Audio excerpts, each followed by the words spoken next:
एक छोटे से गांव में 3 दोस्त अमन, सारा और कबीर मशहूर थे अपनी खोजबीन की आदत के लिए।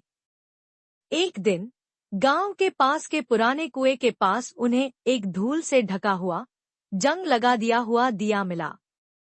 इसे साफ करते हैं, अमन ने उत्साह से कहा और अपनी कमीज से दिए को रगड़ दिया। अचानक दिए से बैंगनी धुआं निकला और उसमें से एक बड़ा चमकदार जिन्न प्रकट हुआ। आह, आजादी! जिन्न ने हवा में उड़ते हुए कहा। तुमने मुझे रिहा किया, इसलिए तुम्हें 3 इच्छाएं मिलेंगी। लेकिन ध्यान रखना, जो मांगोगे उसमें मेरी शरारत भी होगी। जिन्न की शरारती मुस्कान देखकर सारा थोड़ा घबरा गई, पर बाकी दोनों दोस्त इतने उत्साहित थे कि उन्होंने इसे नजरअंदाज कर दिया। अमन ने तुरंत कहा, मैं चाहता हूँ कि मेरे पास हमेशा के लिए ढेर सारी चॉकलेट और मिठाइयाँ हों। जिन्न ने उंगली चटकाई और पूरे गांव में चॉकलेट के पहाड़ उगाए। पहले तो बच्चे खुशी से उछल पड़े, पर जल्द ही सब कुछ गड़बड़ हो गया। मधुमक्खियाँ, चींटियां और आसपास के खेतों की गायें भी मिठाई की खुशबू से खिंची चली आईं। पूरा गांव चिपचिपा और गंदा हो गया। जिन्न, इसे रोक! सारा ने चिल्लाया। माफ करना, इच्छाएं वापस नहीं ली जाती, जिन्न ने हंसते हुए कहा। सारा ने सोच समझकर कहा, मैं चाहती हूँ कि हमारे परिवारों के लिए एक बड़ा और सुंदर महल हो। जिन्न ने फिर उंगली चटकाई। आसमान में एक शानदार महल प्रकट हुआ, लेकिन यह जमीन पर नहीं था। महल एक पतले से बांस के सहारे लटका हुआ था। तीनों दोस्त सीढ़ी चढ़कर महल में पहुंचे तो देखा कि उसमें दरवाजे और खिड़कियां नहीं थी।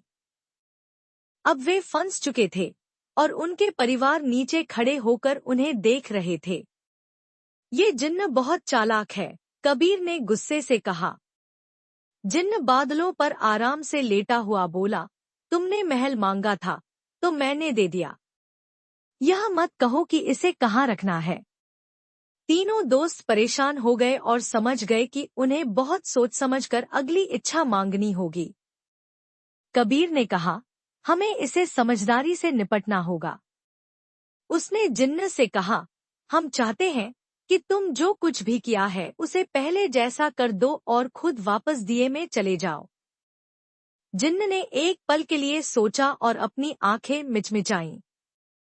चालाकी भरा जवाब, लेकिन क्या तुम पूरी तरह से यकीन हो?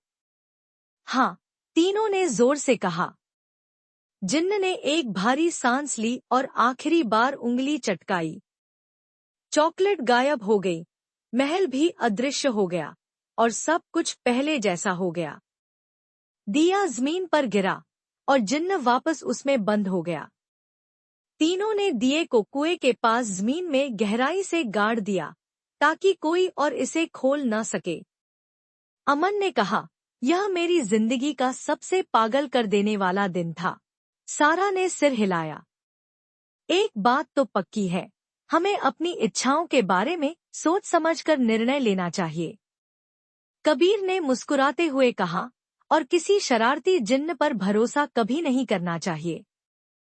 तीनों हंसते हुए घर की तरफ चल पड़े, इस वादे के साथ कि अगली बार कोई ऐसा रोमांच नहीं करेंगे जो इतनी मुसीबत खड़ी करे।